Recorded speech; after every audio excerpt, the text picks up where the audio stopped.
이 사사기는 하나님께서 12명의 사사들을 통해서 이스라엘 백성들을 구원하신 그런 이야기입니다.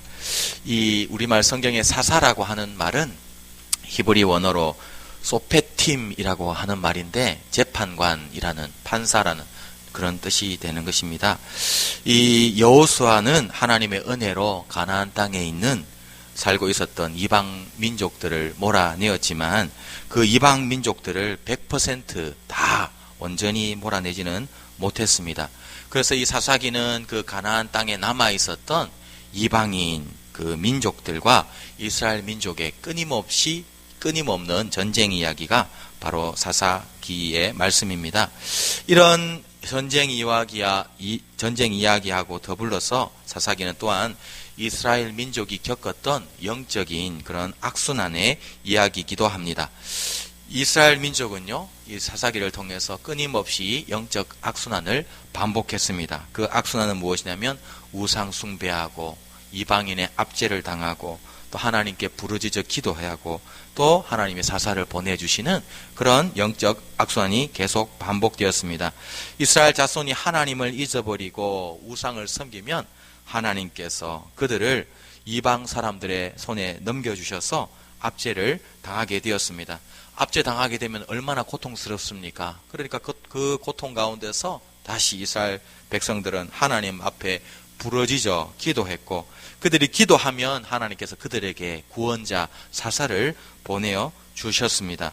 이런 영적인 악순환이 사사기에서 계속해서 반복이 되었습니다. 오늘 우리가 읽은 본문에서도요, 이스라엘은 여호와의 목전에 악을 행함으로 20년 동안이나 이 가나안 왕 야빈의 손에서 압제를 당하게 되었다고 말씀하고 있습니다. 그때 압제 가운데 고통을 견디다 못해서 이스라엘 백성들은 다시 하나님께 부르짖어 기도했습니다. 3절 이렇게 말씀합니다. 야빈 왕은 철병거 900대가 있어 20년 동안 이스라엘 자손을 심히 학대했으므로 이스라엘 자손이 여호와께 부르짖었더라. 그런데 얼마나 감사한 하나님이십니까? 얼마나 자비로운 하나님이십니까? 그렇게 이방인의 압제에, 가나안 왕 야빈의 압제에 견디다 못해서 부르짖어 기도했을 때 하나님은 그 기도를 들으셔서 사사 드보라를 그들에게 구원자로 보내주신 것입니다. 오늘 우리의 삶 가운데도 항상 기도할 수 있기를 주님의 이름으로 축복합니다. 어떤 어려움이 있습니까? 어려움이 닥칠 때마다 내 힘으로 해결하려고 하지 말고 하나님 앞에 부르짖어 기도할 수 있기를 주님의 이름으로 축복합니다. 우리가 하나님 앞에 기도하고 부르짖어 외치며 기도할 때 하나님께서 지금도 도움의 손길을 베풀어 주실 줄로 믿습니다. 유대 민족은 기도를 통해서 하나님의 복을 받은 그런 민족입니다.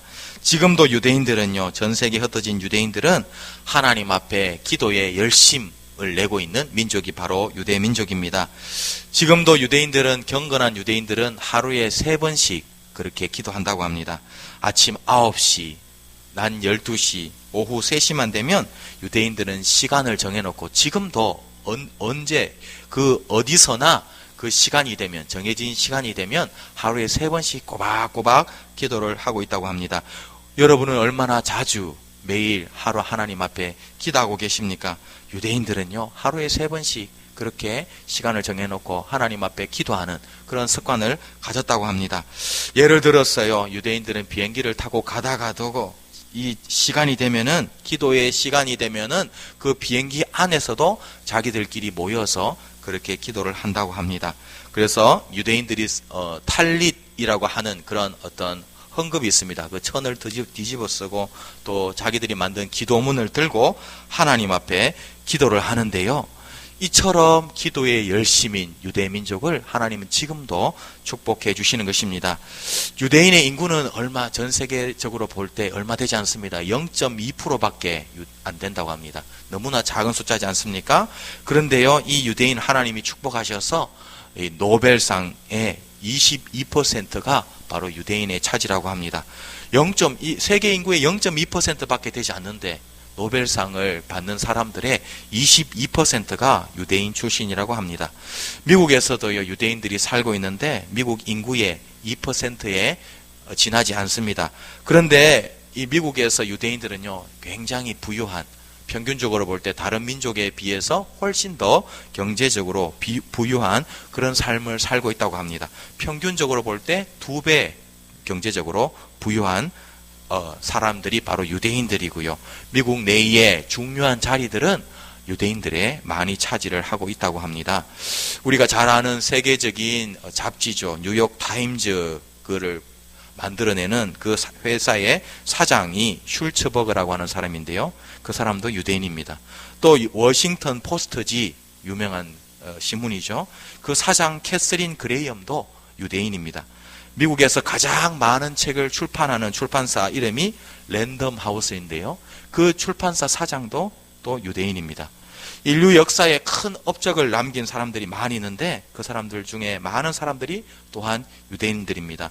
예를 들어서요, 우리가 잘 아는 심리학자 프로이드, 화가 샤갈, 상대성 이론을 창시한 아인슈타인, 세계적인 지휘자 번스타인, 외교가 키신저, 유명한 영화감독 이 스티븐 스필버그 모두 다 유대인인 것입니다. 세계 인구의 0.2%밖에 정말 작은 비율이지만 그들은 이처럼 전 세계에 크나큰 영향력을 미치고 있는 것입니다. 그 힘이 어디에서 나오는 것입니까? 그 작은 사람들이, 소수의 사람들이 전 세계에 흩어져서 영향력을 미치는 그 힘이 어디에서 나오는 것입니까? 바로 그들이 하나님 앞에 기도할 때, 하나님이 그들의 기도를 들으시고 응답하시는 줄로 믿습니다. 이처럼 우리 모두도 하나님 앞에 기도하는 삶을 사실 수 있기를 주님의 이름으로 축복합니다. 하나님 앞에 기도하는 개인과 교회와 나라와 민족은 반드시 복을 받게 될 줄로 믿습니다. 우리 모두도 기도의 힘쓰므로 말미암아 하나님 앞에 풍성한 그런 축복을 받아 누릴 수 있기를 주님의 이름으로 축복합니다. 오늘 우리가 읽은 본문에는요, 3명의 인물이 등장합니다. 그 3명의 인물이 이 드보라와 바락과 야엘이라고 하는 인물인데, 이 3명의 인물을 한 명씩 살펴보면서 하나님이 주신 은혜를 함께 나누기를 원합니다. 오늘 본문에 등장하는 첫 번째 인물은 바로 바락입니다. 드보라입니다. 드보라는 어떤 인물입니까? 드보라는요, 당시 사회에서 천대받던 여성이었지만 이러한 불리한 외적 조건을 극복하고 하나님 앞에 귀하게 쓰임받은 인물이 바로 드보라인 것입니다. 우리 모두도 드보라처럼 하나님 앞에 귀하게 능력 있게 쓰임받을 수 있기를 주님의 이름으로 축복합니다. 이스라엘 백성이 여호와께 하나님 앞에 부르짖어 기도했을 때 하나님께서 그들을 구원하기 위해서 보내준 인물이 바로 사사 드보라입니다. 4장 4절 이렇게 말씀합니다. 그때에 랍비돗의 아내 여선지자 드보라가 이스라엘의 사사가 되었는데, 이렇게 말씀하고 있습니다. 사사기 전체에서 하나님께서 사사를 12명을 세웠습니다. 그런데 그 12명의 사사 중에서 드보라만 유일하게 여성입니다. 그런데 이 4장 4절 이 9절에 보시면 이 드보라라고 하는 사람을 하나님께서 소개를 해주시는데, 수식어를 2가지 수식어를 사용하고 있음을 성경을 통해서 알게 됩니다. 이 첫 번째 수식어는 이 드보라는 랍비돗의 아내이고요. 두 번째 수식어는 여선지자라고 드보라를 수식을 하고 있습니다. 그런데 히브리 원문을 보면요, 이 구절이 우리말 성경과 순서가 조금 다르게 그렇게 기록이 되어 있습니다. 히브리 원문으로 보면은 이 4장 4절은 이렇게 번역을 할 수 있습니다. 그리고 드보라, 여자, 여선지자, 랍비돗의 아내, 그녀가 그때 이스라엘의 사사가 되었다, 이렇게 번역을 할 수가 있는 것입니다. 원문으로 보면 어떻습니까? 드보라를 소개하는데 제일 먼저 소개하는 말이 드보라는 여자였다라고 소개하고 있습니다. 또 계속해서 이어졌어요. 드보라는 여자 선지자이고 랍비돗의 아내고 그녀다라고 그렇게 계속해서 성경은 반복해서 드보라가 여자라는 사실을 우리에게 강조를 하고 있습니다. 요즘에는 어떻습니까? 전 세계를 통틀어서 여자들이 남자들보다 어떻게 보면 전혀 뒤지지 않게 전 세계에 영향을 미치고 있습니다. 우리나라를 비롯한 세계 여러 나라의 최고 지도자가 여성일 정도로 지금 여성들의 그 힘과 영향력은 대단합니다. 하지만 이 사사기가 기록될 당시의 여성은요, 그 여성의 힘은 너무나 미약했고 여성은 사회적으로 참으로 소외된 그런 계층이 바로 여성이었습니다. 그것을 보여주는 것이 성경에 보면요, 여자는 사람 숫자에도 계수할 때도 들어가지 않았습니다. 출애굽기에 보면은 출애굽한 이스라엘 백성을 성경에 기록하고 있는데요, 60만 명이었다, 약 60만 명이었다라고 그렇게 기록하고 있습니다. 근데 그 60만 명의 숫자에 남자만 들어갔습니다. 남자만 60만 명입니다. 성경을 계수하는 데 있어서 여자는 숫자에 들어가지도 않았습니다. 여자와 어린아이를 제외한 남자 장정만 60만 명이라 성경이 기록하고 있는 것입니다. 오병이어 사건도 마찬가지죠. 오병이어 사건이 일어날 때 모였던 군중이 약 5천 명이었다고 성경은 기록하고 있습니다. 그 5천 명의 숫자 가운데 여자는 한 명도 계수에 포함되지 않았습니다. 이처럼 당시에는요, 여자는 그 무리의 숫자에도 포함되지 않을 정도로 그렇게 당시 사회는 남성 중심의 사회였습니다. 여자들이 얼마나 당시에는요, 권력이 없었고 힘이 없었냐면요, 아버지의 땅을 자녀에게 물려주지 않습니까? 아버지가 돌아가시면. 그런데 아버지의 땅을 물려줄 때 아들에게만 물려주고 딸에게는 똑같이 태어났는데도 딸에게는 땅을 물려주지 않았습니다. 그리고 법정에서도 여자들의 그런 진술은요, 법적인 효력이 없었습니다. 이처럼 당시 사회, 사사기가 기록될 당시 사회에서 여자는요, 너무나 소외된 그런 힘이 없는 그런 계층이었고, 계속해서 이 사회 전체가 남성 위주로 돌아가는 그런 사회였던 것입니다. 그런데 하나님은요, 그렇게 이 남성 중심의 사회에서 지금 이스라엘을 구원할 구원자를 세워주셨는데, 바로 여자이었던 이 드보라를 통해서 그 드보라를 사사로 세워서 이스라엘을 하셨다는 사실입니다. 얼마나 놀라운 일입니까? 5절에 보시면 드보라는 종려나무 아래에 앉아서 백성들의 사사로서 재판을 감당하고 있었습니다. 좀 전에 말씀드린 대로 이 사사라는 말의 뜻은 재판관이라는 그런 뜻입니다. 그래서 사사의 주된 임무는 무엇이냐면, 평상시에 이스라엘 백성들이 법적인 문제를 가지고 있으면 그것을 듣고 법적 소송을 듣고 판결을 내려주는 일이 사사의 일이었습니다. 그런데 드보라가 지금 이스라엘 사람들의 재판을 하고 있는데, 특별히 종려나무 아래 앉아서 재판을 하고 있었다는 것이 우리의 눈길을 끄는 것입니다. 여기 종려나무는 무엇이냐면, 여러분 제주도에 가보시면은 이 야자나무가 있지 않습니까? 이렇게 쭉 뻗어 있는 야자나무가 있는데, 그 야자나무가 바로 종려나무입니다. 우리 종려주일에 살펴본 것처럼 예수님께서 예루살렘에 입성하실 때 백성들이 종려나무 가지를 흔들면서 예수님을 맞이했습니다. 그래서 그때 이 종려나무 가지는 무엇을 상징했습니까? 바로 전쟁에서의 승리를 상징하는 것이 종려나무 가지였습니다. 그런데 이 종려나무는요, 이처럼 전쟁에서의 승리를 상징할 뿐만 아니라 법정에서의 공평함도 상징했습니다. 이 종려나무의 특징이 무엇이냐면, 다른 나무들에 비해서 이 종려나무는요, 가지가 없습니다. 가지가 없고 하나의 줄기가 땅에서부터 위로 아주 곧게 자라는 특징을 가진 나무가 바로 종려나무인 것입니다. 그러니까 일직선으로 하늘로 곧게 똑바로 자라는 이 종려나무는 올고듬, 곧 공평함의 상징에 드는 그런 나무였습니다. 그러므로 종려나무 아래에서 이 드보라가 재판을 했다는 것은 이 드보라가 사사로서 아주 좌우로 치우치지 않는 그런 공평한 재판을 베푸는 사사였음을 우리에게 암시하고 있는 것입니다. 평소에는 이 드보라가 이렇게 사사로서 이스라엘 백성들의 그런 법적 소송을 판결해주는 그런 일을 했고요. 그런데 이제 하나님께서는 이 드보라를 사용하셔서 이스라엘을 괴롭히고 있던 이 가나안 족속을 물리치는데 주도적으로 이 드보라 여자 사사를 사용한 것입니다. 이 드보라가 바로 하나님께서 이 가나안 왕 야빈을 군대를 물리치는데 이 드보라를 아주 주도적으로 하나님이 사용하셔서 이 일을 이루신 것입니다. 드보라는 선지자요 사사로 하나님의 명령을 바락에게 전함으로 이 전쟁을 승리로 이끄는 것입니다. 그런데 당시 이스라엘이 상대했던 이 가나안 군대는 결코 만만한 적이 아니었습니다. 이 가나안 군대에게는요, 당시 최고의 무기였던 철병거가 무려 900대나 있었습니다. 4장 3절 이렇게 말씀하고 있습니다. 야빈 왕은 철병거 900대가 있어 20년 동안 이스라엘 자손을 심히 학대했으므로 이렇게 말씀하고 있습니다. 여기 가나안 군대가 보유한 철병거는 철로 만든 그런 병거로서 고대 전쟁에서 강력한 무기로 사용되었습니다. 요즘도 북한에서 계속해서 이 미사일을 개발하고 핵무기를 개발하듯이 고대에서도요, 전쟁에서의 승리를 위해서 나라마다 병거를 계속해서 개발을 해왔습니다.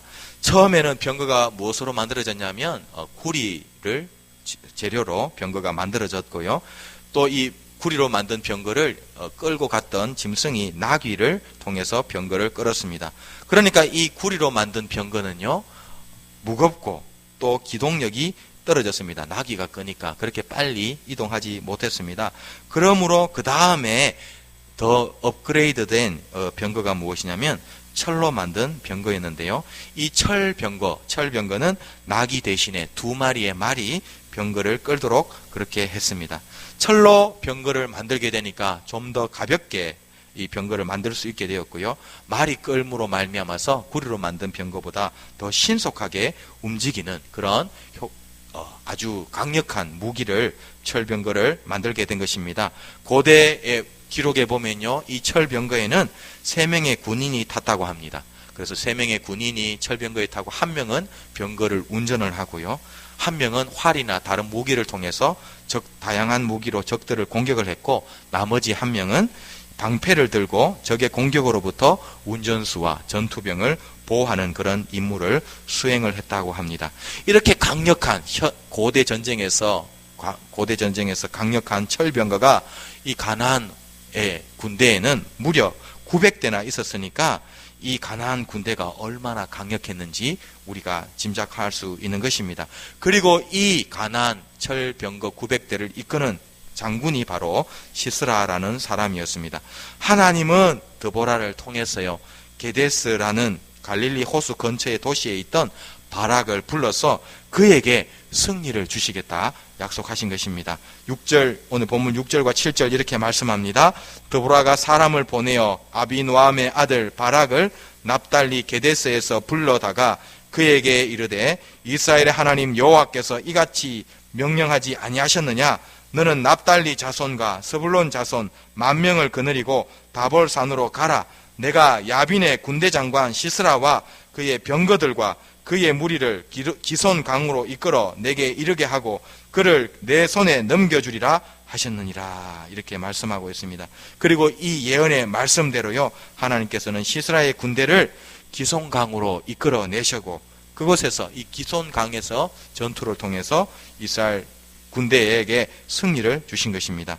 강력한 철병거 900대를 가진 시스라의 군대와 철병거가 한 대도 없는 이스라엘 군대의 전쟁은 불을 보듯 그 결과가 뻔했습니다. 반드시 당연히 이 철병거 900대가 있는 가나안 군대가 이길 것이 뻔한 그런 전쟁이었습니다. 하지만 하나님께서 놀라운 기적을 통해서 바락이 이끄는 이스라엘 군대가 이 전쟁에서 승리하도록 하신 것입니다. 어떻게 그런 일이 있었겠습니까? 이 전쟁이 벌어졌던 그 기손강에 그 비밀이 담겨져 있습니다. 이 기손강은요, 와디라고 하는 계절천입니다. 이 와디라고 하는 계절천은 어떤 것이냐면은 지형적으로 볼 때 평상시에는 물이 흐르지 않는 그런 마른 땅입니다. 근데 비가 오게 되면 금방 물이 불어나서 강이 되고 그 기손강은 질퍽해지는 그런 곳이 바로 기손강이었습니다. 아무리 기동성이 좋고 강한 철병거라 하더라도 비가 오고 땅이 진흙탕이 되어버리면 아무런 쓸모가 없어지게 된 것입니다. 전쟁터에서 오랜 경험을 갖춘 시스라가 이 사실을 몰랐겠습니까? 시스라는 당연히 알았을 것입니다. 시스라도 이 철병거가 비가 오면은 무용지물이 된다는 사실을 알았을 것입니다. 그런데도 시스라는요, 기손강으로 그의 병력들을 다 집결을 시켰습니다. 그 이유는 무엇이겠습니까? 시스라는 알았습니다. 이 시기에는 기손강에 이스라엘 땅에 결코 비가 오지 않는다는 사실을 그는 알았습니다. 이스라엘은요, 우리나라와는 정반대의 기후를 가지고 있습니다. 우리나라에는 6월부터 이제 9월까지는 장마철이지 않습니까? 그런데 이스라엘은요, 6월부터 9월까지는 절대로 비가 한 방울도 오지 않는 나라가 바로 이스라엘입니다. 그래서요, 이 시스라도 이 사실을 알았습니다. 그래서 성경에는 정확하게 그때가, 전쟁이 일어난 때가 언제였는지, 몇 월 달이었는지 기록하고 있지 않지만, 우리가 정황상 시스라가 기손강에다가 그의 군대를 모은 것을 통해서 그때가 바로 비가 절대로 내리지 않는 6월부터 9월간의 기간이었음을 알게 되는 것입니다. 그런데 결코 비가 오지 않는 그때에 하나님께서 비를 하늘에서부터 내리셔서 기손강을 진흙탕으로 만드셔서 이 시스라의 철병거를 무용지물로 만드신 것입니다. 그리고 사사기 5장에는 보면요, 전쟁이 끝난 후에 드보라와 바락이 부른 노래가 나오는데 5장 4절과 20절, 21절을 보면 하나님께서 당시에 하늘에서 번개를 내리시고 바람과 폭풍을 동반한 비를 기손강에 내리셨음을 알게 됩니다. 이렇게 말씀합니다. 여호와여, 주께서 세일에서부터 나오시고 에돔 들에서부터 전쟁하실 때에 땅이 진동하고 하늘이 물을 내리고 구름도 물을 내렸나이다. 별들이 하늘에서부터 싸우되 그들이 다니는 길에서 시스라와 싸웠도다. 기손강은 그 무리를 표류시켰으니 이 기손강은 옛강이라. 이 말씀해 보니까 절대로 비가 내리지 않던 그 6월부터 9월간의 기간 가운데 하나님께서 기적적으로 기손강에 비를 내리셨고, 또한 특별히 비를 내리시되 별들이 하늘에서 싸우되, 이 말씀을 통해서 하늘의 번개와 함께 동반한 그런 비가 내렸음을 우리가 성경을 통해서 알게 되는 것입니다. 특별히 하나님께서는요, 이 비를 내리시되 번개를 동반한 폭풍우를 사용해서 비를 내리셨습니다. 그래서 시스라의 군대를 하나님께서 제압하셨습니다. 이것에도 어떤 의미가 담겨져 있습니다. 이것은 가나안 사람들이 섬기던 우상 바알에 대한 하나님의 승리였다는 것을 우리에게 암시를 해주고 있습니다.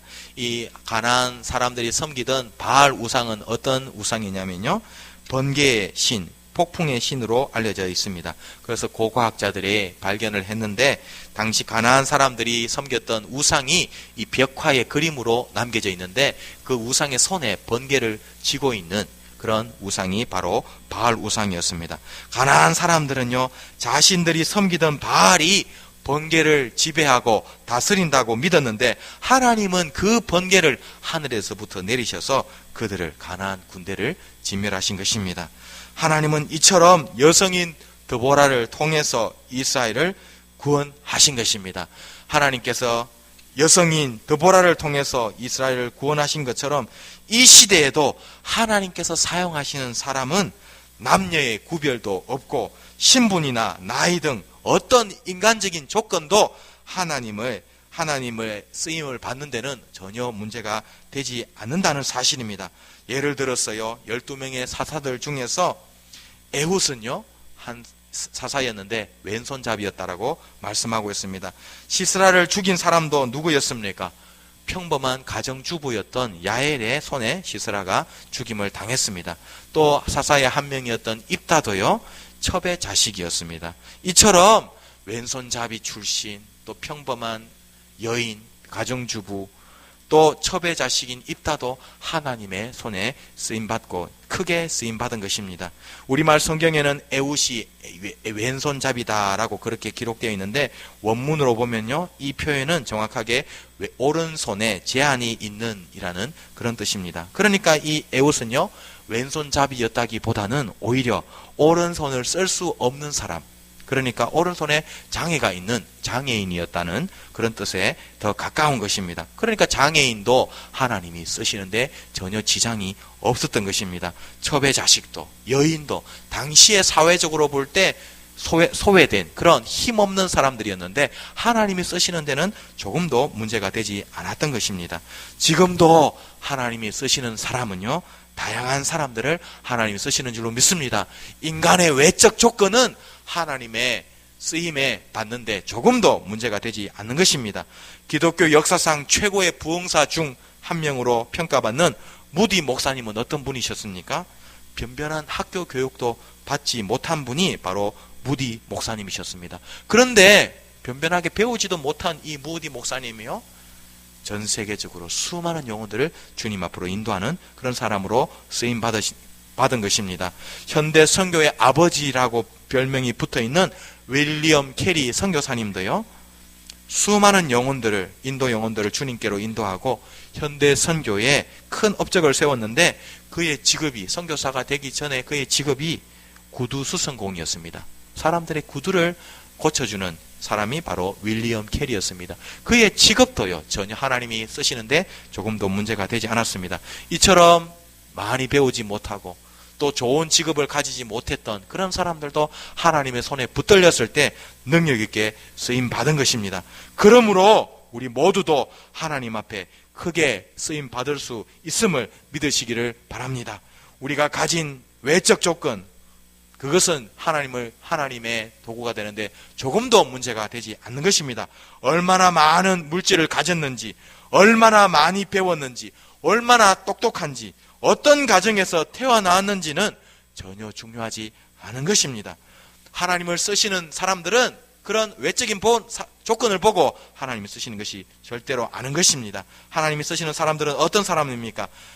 그 외적 조건은 어떠한가가 중요한 것이 아니라 그 사람이 하나님 앞에 얼마나 신실한가, 얼마나 믿음으로 살았는지, 하나님 앞에 준비되어 있는가, 그것이 더 중요한 것입니다. 우리 모두는 드보라처럼 우리의 외적 조건을 극복하고 능력 있게 크게 하나님 앞에 쓰임 받으실 수 있기를 주님의 이름으로 축복합니다.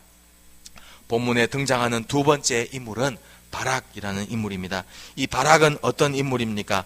이 바락은요, 하나님보다 사람을 더 의지함으로 하나님이 주신 영광을 다른 사람에게 빼앗긴 인물이 바로 바락이었습니다. 고대 전쟁에서 가장 큰 영광은 적장의 목을 취하는 것이었습니다. 그런데 이 시스라의 목, 적장인 시스라의 목을 취하는 영광은 원래 이 바락의 몫이었습니다. 바락이, 하나님께서 바락에게 이 시스라의 목을 취할 수 있는 그런 영광을 예비해 놓으셨습니다. 4장 7절 이렇게 말씀하고 있습니다. 내가 그를, 시스라를 내 손, 바락의 손에 넘겨주리라, 이렇게 말씀했습니다. 그런데 바락은 하나님의 약속의 말씀을 온전히 신뢰하지 못하고 하나님보다 인간 드보라를 더 의지했습니다. 4장 8절 이렇게 말씀합니다. 바락이 그에게 이르되 만일 당신이 나와 함께 가면 내가 가려니와 만일 당신이 나와 함께 가지 아니하면 나도 가지 아니하겠노라. 이 바락이 뭐라고 말하고 했습니까? 하나님이 너가 가면 반드시 승리를 주시겠다 약속하셨는데, 드보라 당신이 가면 나는 가고 드보라 당신이 나와 함께 가지 않으면 나는 가지 않겠습니다. 이렇게 바락은 말한 것입니다. 하나님의 승리의 약속의 말씀이 주어졌음에도 불구하고 이 바락은요, 하나님보다 인간 드보라를 더 의지한 것입니다. 그 결과 어떻게 됐습니까? 그는 결국 하나님이 자신에게 예비하신 영광을 누리지 못하고 그 영광을 다른 사람에게 빼앗기고 만 것입니다. 4장 9절 이렇게 말씀합니다.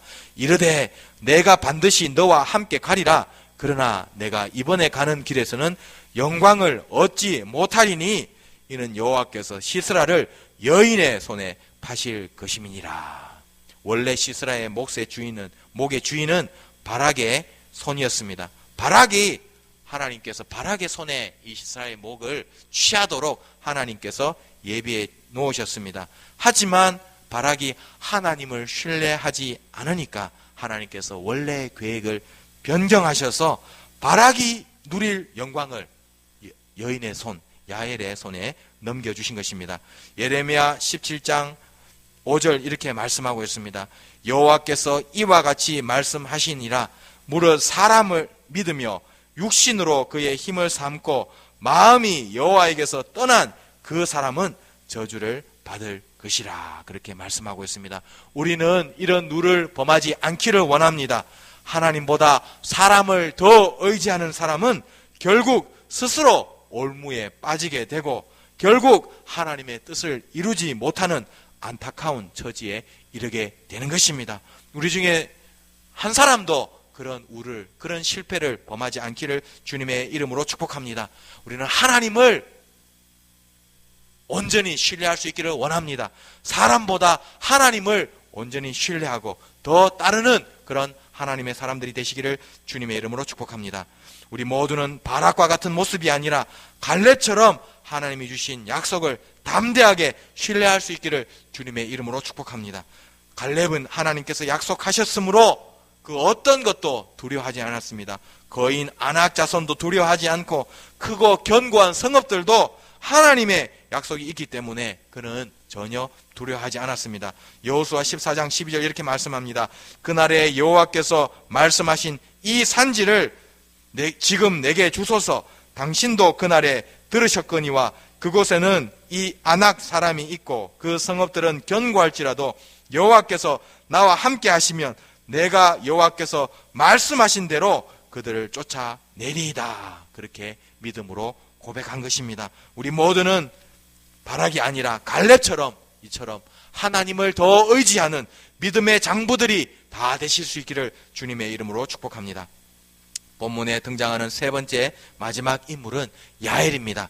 이 야엘은 어떤 인물입니까? 야엘은요, 가족과 민족보다 하나님을 더 사랑한 사람이 바로 야엘이었습니다. 전쟁에서 패한 시스라의 군대는 뿔뿔이 흩어지게 되고 기송강이 많은 비로 인해 진흙탕이 되니까 이제 시스라는요, 병거에서 내려서 걸어서 도망쳐야만 하는 그런 비참한 신세가 되고 말았습니다. 그리고 바락은 시스라의 군대를 추격하여 한 사람도 남김없이 다 죽이는 대성을 거두었습니다. 그런데 성경을 자세히 살펴보면 이때 시스라와 그의 군대는 각기 다른 방향으로 도망을 쳤음을 알게 됩니다. 16절에 보시면 시스라의 군대는 원래 그들이 주둔하고 있던 하로셋 학고임이라고 하는 도시로 도망을 쳤습니다. 거기에 비해서 이 적장 시스라는요, 가나안 왕 야빈이 있던 수도 하솔 방향으로 도주했음을 알게 됩니다. 아마도 시스라는 전쟁에서 패하고 이 전쟁의 소식을 자신의 주군인 야빈에게 그 전쟁의 결과를 보고하려고 그렇게 갔던 모양입니다. 그런데 기송강에서 하솔로 가는 그 길 도중에는 게데스라고 하는 도시가 있었고요. 이곳에는 마침 겐 족속에 속한 헤벨이라고 하는 사람이 장막을 치고 있었습니다. 11절에 보시면 헤벨은 모세의 장인 호밥의 자손이었다라고 그렇게 소개가 되고 있습니다. 모세가 그의 장인 호밥, 즉 이도로를 만난 곳은 바로 이스라엘 땅 남쪽에 위치한 시내 반도였습니다. 이 사실을 통해서 우리는 원래 이 겐 족속이 이 이스라엘 남쪽에 위치한 시내 반도에 거주하는 그런 족속이 겐 족속이었음을 알게 되는 것입니다. 그런데 이 겐 족속은요, 유목민이었습니다. 그렇기 때문에 양을 먹이기 위해서 여기저기 떠돌아다녔고, 헤벨도 자신의 고향인 시내 반도를 떠나서 멀리 이스라엘의 북쪽 지역인 게데스까지 자신의 양떼를 먹이러 온 것이었습니다. 이처럼 하나님은 하나님의 약속을 이루기 위해서 헤벨의 가족을 멀리 시내 반도에서부터 게데스까지 이동하게 하신 것입니다. 그리고 하나님의 섭리 가운데 시스라는요, 하솔로 도주하던 중에 게데스에 있던 헤벨의 장막 쪽으로 그렇게 간 것입니다. 그리고 17절에 보시면 하솔 왕 야빈과 헤벨의 집 사이에는 화평이 있었다라고 성경이 기록하고 있습니다. 그런데 헤벨의 아내인 야엘은요, 그 화평을 깨고 시스라를 죽인 것입니다. 그러니까 이 야엘이 한 일이 무엇입니까? 이 야엘은요, 바로 그 남편이 이 가나안 땅, 가나안의 왕이었던 야빈과 약속을 맺었던 그 화평을 그 남편이 맺은 그 화평을 깬 것입니다. 더 나아가서요, 이 헤벨이 한 행동은 무엇입니까? 바로 그녀가 속한 겐 족속이 이 가나안 왕 야빈과 맺은 그 약속을 바로 이 야엘이 그가 시스라를 죽임으로 그 언약도 깬 것입니다. 그런데 여기에서 우리가 야엘의 행동에 대해서 좀 더 주의를 기울일 필요가 있습니다. 이 장면에서 야엘은요, 아주 치밀하고 대담한 그런 모습을 보여주고 있습니다. 그녀는요, 시스라의 경계를 늦추기 위해서 두 가지 행동을 합니다. 먼저 시스라를 장막에 들어오게 하고 이불을 덮어서 혹시 올지 모르는 이스라엘 군대로부터 그를 숨겨주는 그런 행동을 하게 됩니다. 두 번째로 야엘은요, 물을 달라고 요구하는 시스라에게 물 대신 우유를 주었습니다. 4장 19절에 보시면은 단순히 이 야엘이 우유를 시스라에게 주었다라고 기록하고 있지만 5장 25절에 보면은 이 장면을 시스라가 물을 구함에 우유를 주되 곧 엉긴 우유를 귀한 그릇에 담아 주었고라고 더 자세하게 묘사하고 있는 것입니다. 그러니까 야엘은요, 시스라에게 줄 때 단순히 우유를 준 것이 아니라 엉긴 우유, 훨씬 더 좋은 고급스러운 그 우유를 시스라에게 주었고요. 또 우유를 담아주되 귀한 그릇에 담아준 것입니다. 이런 모든 행동들은 시스라가 아무런 의심 없이 자기의 장막에 들어와서 그것에서 잠을 취할 수 있도록 아주 치밀하게 이 야엘이 준비한 그런 행동이 이런 모든 행동들인 것입니다. 그러므로요, 이 야엘은요, 이 시스라가 자신의 장막을 지나칠 그때부터 이 시스라를 죽일 그런 계획을 가지고 있었고, 치밀한 계획 가운데 대담하게 이 야엘이 시스라를 죽였음을 우리가 알게 되는 것입니다.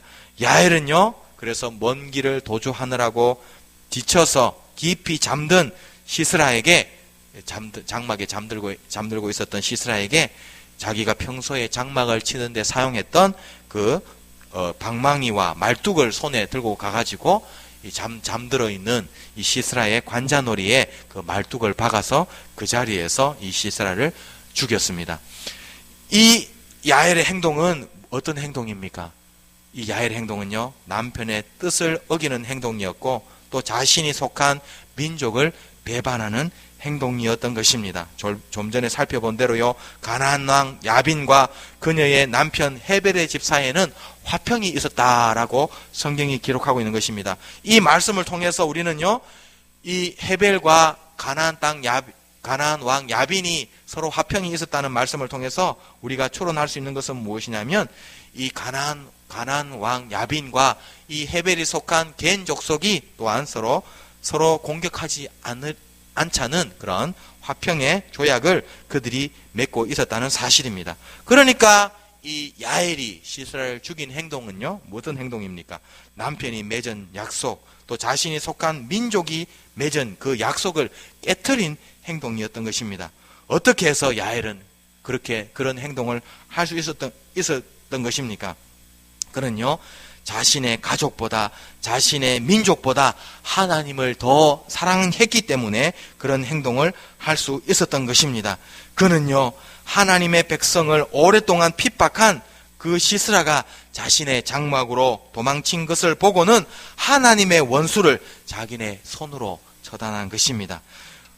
하나님의 이 야엘의 행동은 자신의 가족보다, 자신의 민족보다 하나님을 더 우선순위에 두었기 때문에 가능한 그런 행동이었던 것입니다. 우리 모두도 야엘처럼 내가 속한 가족보다, 내가 속한 민족보다 하나님을 더 사랑하는 그런 사람들이 되실 수 있기를 주님의 이름으로 축복합니다. 마태복음 10장 37절 38절에서 예수님은 이렇게 말씀하셨습니다.